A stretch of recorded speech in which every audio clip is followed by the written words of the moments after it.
Bueno, comencemos por la función de demanda generalizada. ¿Qué nos indica esta función?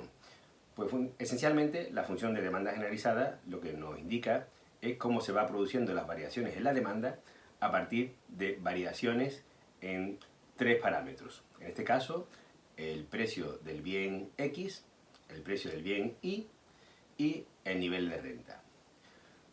Por tanto, formalmente lo que vamos a tener, digamos, van a ser dos funciones para la demanda del bien X, que dependerá de P sub X, de P sub Y y del nivel de renta, e igualmente otra función de demanda respecto al bien Y, que dependerá de P sub X, de P sub y del nivel de renta.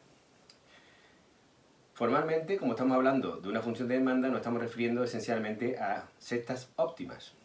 Por lo tanto, en todos los puntos que vamos a encontrar en esta función se cumplirán pues, las condiciones que ya hemos visto cuando tratamos, en este caso, con funciones de tipo Cobb-Douglas. Es decir, que van a ser puntos que cumplen, que están dentro de una curva de utilidad que es tangente con la recta presupuestaria.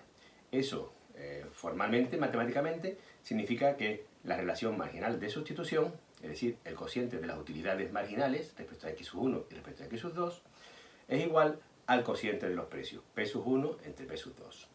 Y además, que ese punto, esa cesta óptima, está dentro de la recta presupuestaria, es decir, es un punto que está dentro de esta ecuación que decimos que es la renta igual a P sub X por X más P sub Y por Y. Bueno, pues nuestro análisis va a ir en función de lo que se denomina como la estática comparativa. De tal manera que nosotros vamos a analizar como una foto inicial y una foto final. Es el momento inicial, 1, y el momento final. Es decir, cómo estaba y cómo queda cuando se hacen las variaciones de los parámetros que modificamos. En nuestro caso, esencialmente, va a ser o bien variaciones del precio de uno de los bienes, de X o de Y, y otra opción será variaciones en la renta del consumidor. Estando todo lo demás siempre ceteris paribus, ¿sí? Tocamos uno de los parámetros y todo lo demás lo mantenemos igual. ¿Sí? Si tocamos el precio del bien X, el precio del bien Y y el nivel de renta, lo mantenemos estable en todo momento. ¿Vale? Pongamos un ejemplo. Si tenemos por el caso de que tenemos una situación inicial donde hay un bien X que variamos su precio, de tal forma que P sub X es igual a 2, P sub Y es igual a 2, en nuestro ejemplo. Tenemos una renta de 20 unidades monetarias y eso nos da pues, una cesta óptima para esos niveles. Pues en nuestro ejemplo, 4 unidades de X, 6 unidades de Y. En un siguiente momento, en nuestro ejemplo, pues hacemos una variación en uno de los parámetros. Variamos P sub X. Al variar P sub X, lo que tenemos es que baja, en este caso, nuestro ejemplo, de 2 a 1. Todo lo demás sigue igual. P sub Y igual a 2 unidades monetarias, la renta sigue siendo de 20 unidades monetarias, pero nos sale otra cesta óptima diferente. En este caso, la 12,4. Y está en una curva de utilidad diferente. Está en una curva de utilidad, la U sub 2, más alejada del origen. Hacemos un tercer cambio. Al hacer un tercer cambio, tenemos que, en este caso, el precio del bien X baja a 0,5 unidades monetarias. Además, mantenemos todo lo demás igual. Es decir, P sub Y sigue siendo 2 unidades monetarias, la renta sigue siendo 20 unidades monetarias, pero tenemos un nuevo punto, una nueva cesta óptima, que en nuestro caso pasa a ser la 25.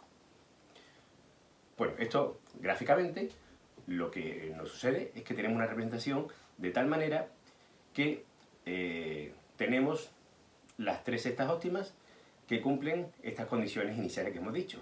Es decir, son puntos tangentes a la recta presupuestaria, pero ¿qué estamos viendo que sucede con la recta presupuestaria? Pues que la recta presupuestaria ha variado su inclinación, porque en nuestro ejemplo hemos ido variando los precios de tal forma que el precio del bien X se ha ido reduciendo. Al reducirse el precio del bien X, vemos que el precio del bien Y respecto a la renta sigue estando en el mismo punto inicial, pero el precio del bien X ha ido, digamos, desplazándose de tal forma que la recta presupuestaria que tenía una pendiente, ahora, digamos, tiene una diferente. Y si unimos esos puntos, que son 3 cestas óptimas correspondientes a la nueva situación, al cambio del precio del bien X, pues si unimos esos 3 puntos, tenemos lo que se denomina la curva precio-consumo, que uniría las cestas óptimas resultado de variaciones en el precio de uno de los bienes, cumpliéndose pues, las características de una cesta óptima, es decir, son puntos tangentes entre una curva de utilidad y la recta presupuestaria. Bueno, esto es representado en 2 gráficas que las podemos, digamos, poner verticalmente, una arriba y otra abajo. Podemos ver que si en el eje vertical, en la curva, en la representación inicial, tenemos pues, las cantidades de un bien respecto a las cantidades del otro, y en la representación inferior lo que tenemos son los precios de ese bien en el eje vertical ahora y las cantidades de ese bien que ha variado, pues podemos ver que si trazamos una recta desde las cestas óptimas hacia la recta, hacia la representación gráfica de abajo, pues lo que nos da son, digamos, una serie de puntos que si los unimos, pues el resultado final es la curva de demanda que se adapta a esos cambios de precios.